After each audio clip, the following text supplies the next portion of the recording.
Hi, everyone, and welcome to another episode of the Automated Advantage. Today we have Sebastian on, and maybe suggest, Sebastian, can you introduce yourself? Tell us a little bit about your company, and then we'll get going. Sure, Greg. First of all, thanks for having me. My name is Sebastian Strupuletis. I'm the global managing partner of Supply Chain Years. At Supply Chain Years, we focus, as our name hopefully already give you a little hint, on supply chain topics, mostly in the area of supply chain execution from a process, but also from an IT perspective. Our game to fame there is more or less the SAP solutions in the area of supply chain execution. Yeah, and you and I spoke earlier, which is, near and dear to my heart. I'm a 30-year plus veteran of SAP, and so tell me a little bit about like the impetus to get going. So you saw a hole in the market, you saw people weren't solving the problem the way you thought they should. Like, what was the decision to say, okay, we've got to go create something? So all my professional career was always focusing on supply chain topics.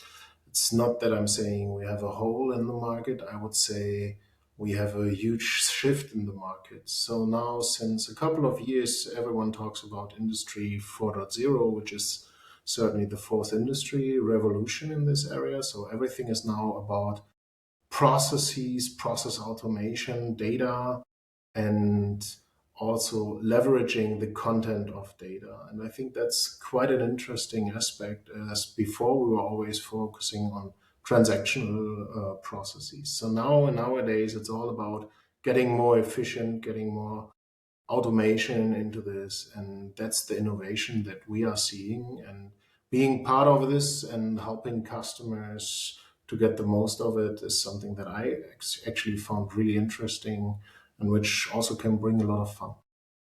Yeah, no, and no, I mean, and it's such a critical component of the economy and things like that. And I remember the COVID days and supply chain shortages and all of those things. And I think it's definitely, evolved over the years, and people have had to adjust. I mean, so maybe the question becomes, what adjustments are you seeing in the market, and then where SAP is as far as this kind of S4 transformation, kind of put those two things together and say, this is what we're seeing, and this is, customers are still struggling with this, or just the market in general. Yeah. I mean, just looking back the, let's say, last 20 years, when I started my professional career, it was always about how do I define my supply chain in the most cost effective way. And let's say roughly 80% of your supply chain you already define when you define your products, because you decide where do you purchase the raw materials, where do you purchase the semi-finished good, and then organizing the transportation, organizing the warehouse steps. That is a follow-up activity of this first decision from where do I source my products and where do I supply my products.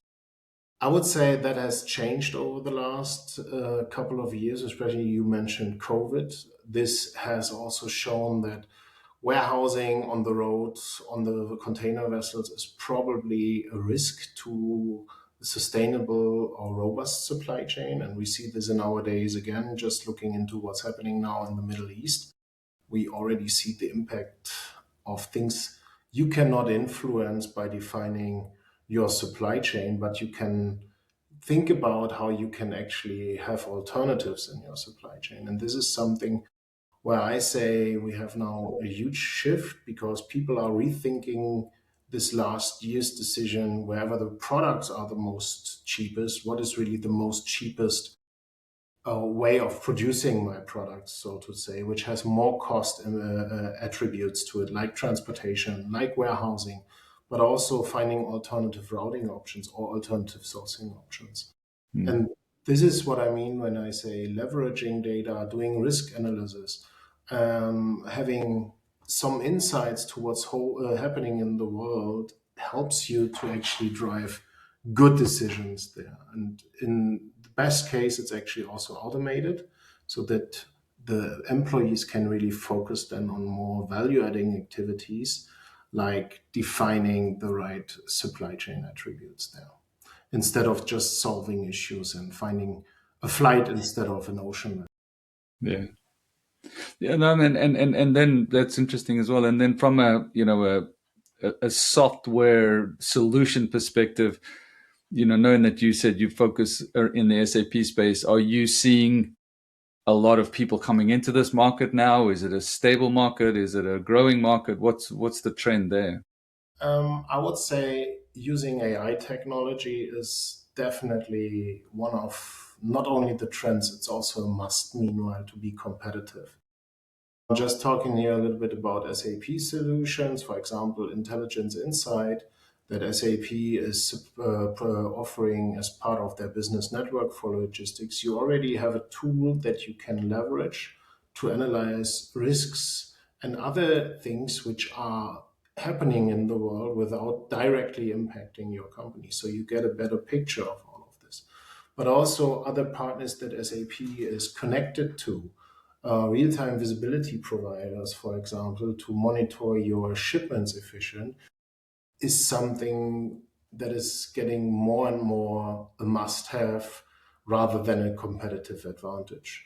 If you know what's happening and you are more proactive there, you can really be on the more acting side and drive your or transform your supply chain from a reactive supply chain towards an intelligent supply chain.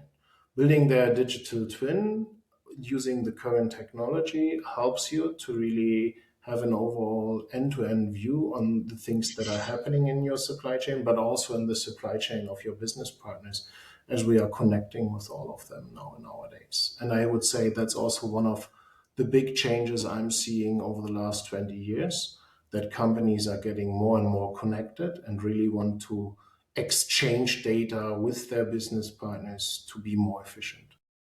Yeah, I was going to ask you that. And I'm glad you brought that up because it was like, what a novel concept. You have this entire network, and it'd be really nice if we could just talk to each other and make it a little easier. Yeah, I mean, that's quite normal, right? I mean, in the past, it was always protecting my data, protecting my IP and everything. I don't want to share my data with someone, but now people are seeing the benefits there, what it really means to exchange data, get connected and integrated with their business partner, not only via email, but also via real-time data exchange to really be more up to speed, right? Because nowadays it's all about speed. Yeah, no. So let's jump towards you. So I don't think you said this, how long you've been in business and things like that. But at some point in time, you were sitting there going, you know what? I think I'm going to start my own business. And so, what was the impetus for that? What was the and what's your advice to somebody that's sitting in that same position now? What was the two or three things you learned? Yeah. I mean, personally, I find supply chain as one of the most interesting parts because at the end of the day, compared to, let's say, accounting, at the end of this, at the day, you see something that is getting produced. So there's a, let's say, tangible result. You know? If I build a car or whatever, I can see it. If I build, I don't know, steel coils, I can see them, right? And this is something that is always important for me. It's not only numbers, it's also a product, a result that I can see. Having or starting your own business, I think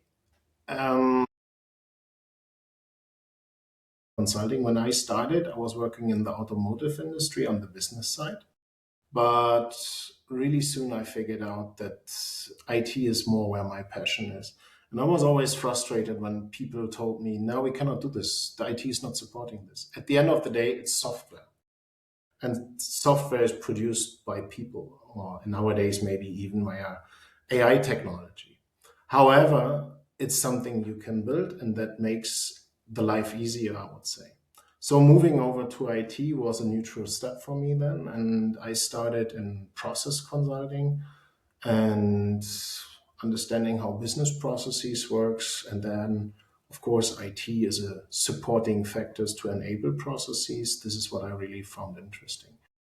From my personal perspective, I have to say you always have to decide if you want to work for a large organization and more being on, not calling it commodity, but really this food for thought concept or thought leadership concept is something what personally, I would say is easier to establish if you're working in a smaller organization, which is more agile, compared to a larger organization where you have different approval processes. Certainly, you have to go through your business cases and everything. You have to convince different level of stakeholders. So I would say smaller organization makes it more easier there. And what I always found very interesting is to, let's say, be your entrepreneur, no matter if you are the entrepreneur within an existing company or if you just find your own business.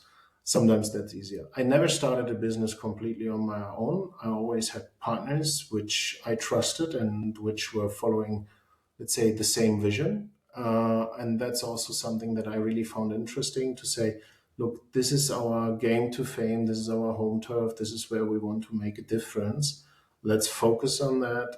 Let's move that path. Certainly, you have to adjust all the way you go down. But at the end of the day, you have a vision, what you want to achieve, and you can work on this without someone is telling you, no, we change paths, right?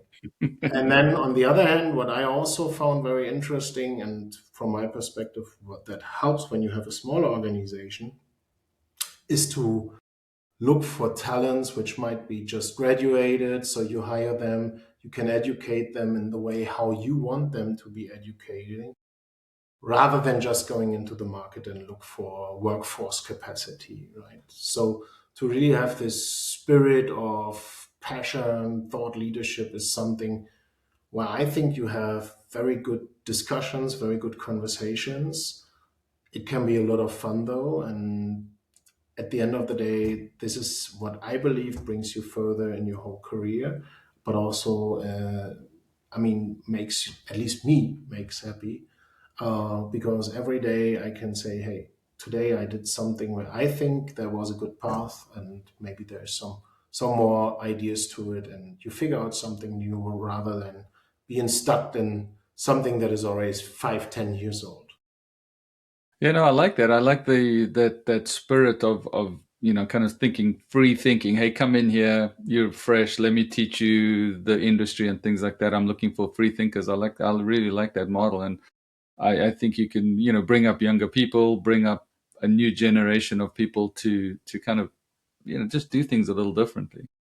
Well, it's not only that you educate them, it's also what you can learn from them. See, I'm in my mid 40s now.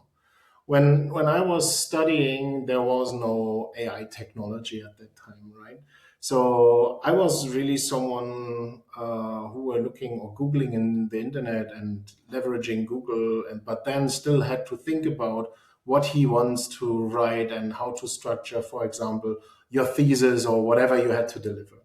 And nowadays, it's way easier because people can say, "Hey, ChatGPT, help me to write this."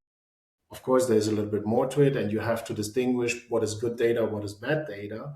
But also seeing now what the current generation that has just been graduated has to offer in terms of how to leverage technology already is something that you can reuse by thinking about, hey, what could be a cool product? What could be a cool solution that also helps in our day to day work now, consulting customers in the way how they can leverage technology. So it's not only one way learning. I think both sides can learn from everyone. Yeah, no, I think that's a great comment. So in your title you had you said global managing partner, something along those lines. So I'm assuming your business is a global business, and if that's is, how are you finding clients, or how are they finding you? What are you guys doing out there to attract? Yeah, so supply chains are global, so do we. Uh, we are established, headquartered in Germany, in Karlsruhe. As you can maybe anticipate from our names, it has to do with supply chain, but then supply chain years. At the end, it has this NEARS, which we thought might be a cool acronym for engineering, because what do we want to do? We want to do digital business engineering. Now, we are established or headquartered in Germany, but as supply chains are global, we also have a subsidiary in the US and one in Spain. The one in Spain helps us also to serve the Latin market. how do we find customers? How do we engage with customers? We have an approach where we are not only engaging directly with customers, we are also working with existing partners in our network. My counterpart, who I founded the company with, is certainly also in the business for many, many years. And we both have our individual networks, connections, and everyone talks to each other. So we are also well connected. And that helps us to get in touch with the big SIs because they might have a need for this niche parts on where we are with transportation management, extended warehouse management, but also this business network solutions from SAP. But then also talking about how do we engage directly with customers from our past, from our histories. We have worked with customers as they are also not saying reinventing the wheel, but let's say renew their IT infrastructure. There's always a chance to reconnect because you have a relationship with them. And at the end of the day, the industry we are working with that we are working in is a people industry. It's not a company industry, right? So the relationship, the reputation you have in the market helps a lot to really have discussions, engage with each other, and everything.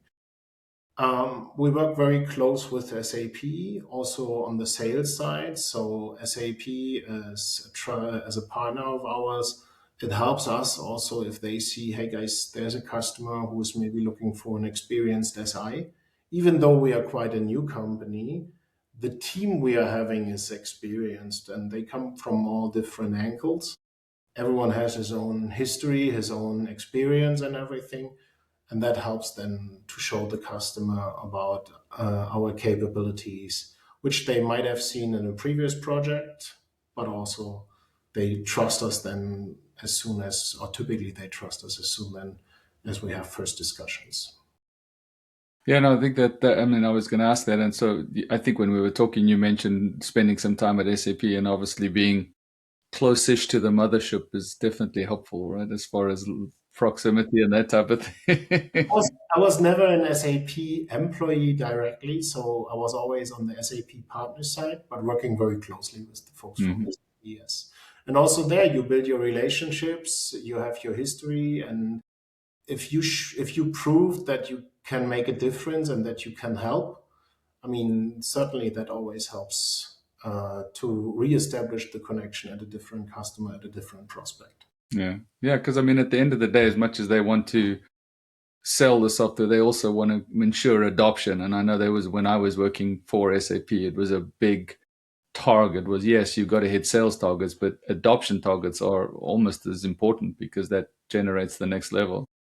Yeah, and I mean, same as it is in our customers' industries now, the connection and the network is also very important in the industry. So if you look to the big SIs, certainly they have all this big logos from a customer perspective in their S4 transformations. But sometimes what they are also looking for is this niche consulting partner who has a specific expertise in this particular area.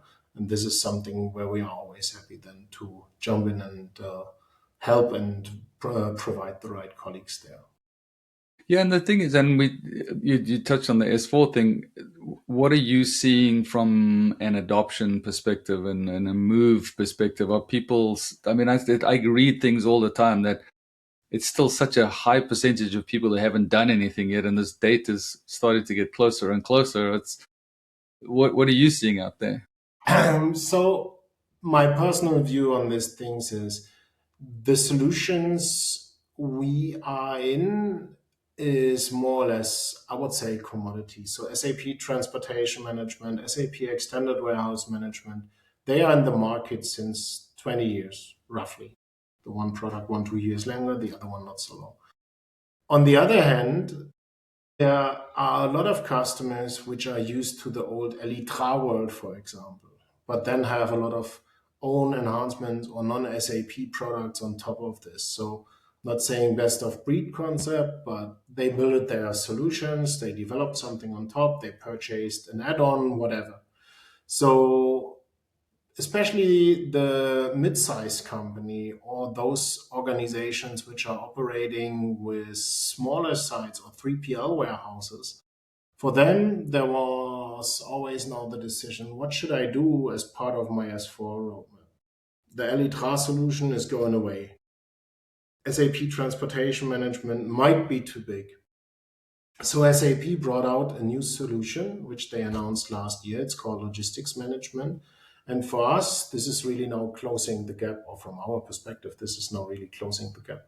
It's a smaller solution, which you can implement quick. It's a full cloud solution. Implementation times are way shorter compared to, let's say, an on-prem implementation from SAP.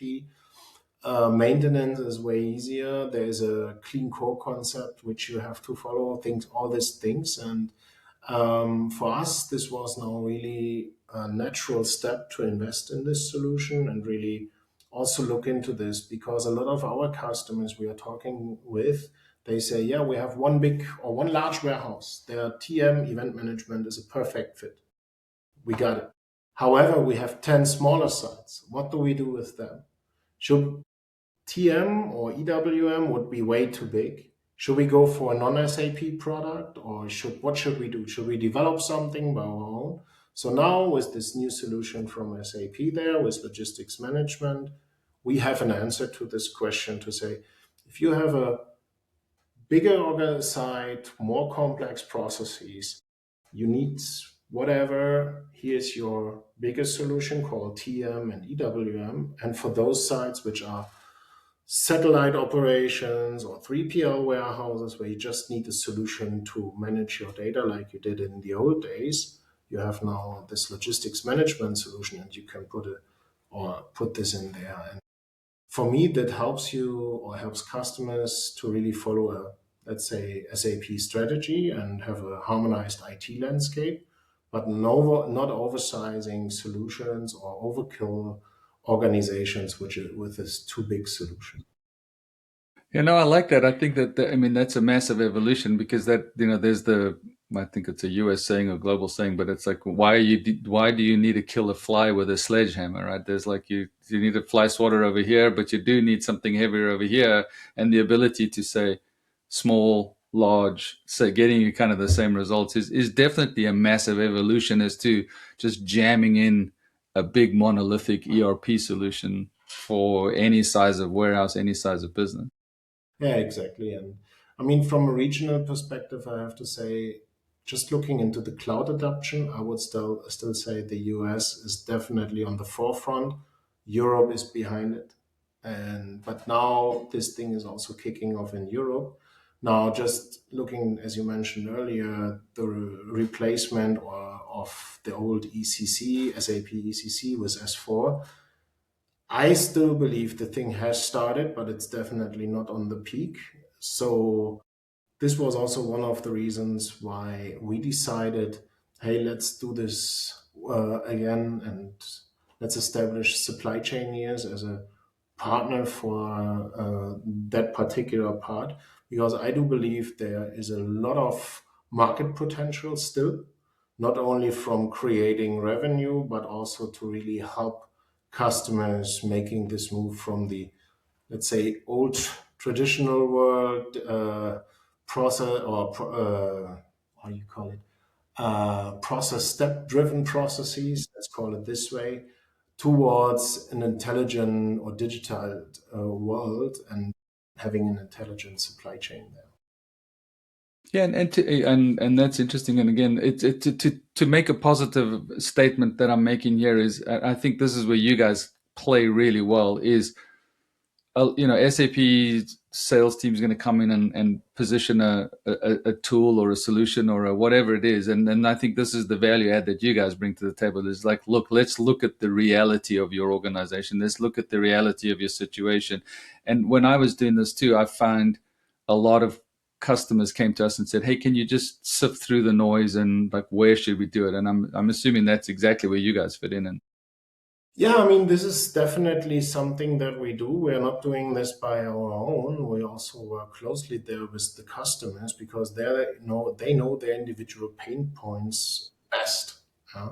So going to a customer and say, yeah, this is exactly where you have pain points because five other customers have exactly the same, probably not the right approach. But understanding where the customer really sees an issue for his organization, such as communication with external partners. How do I get transparency into what my 3PL warehouse provider is doing?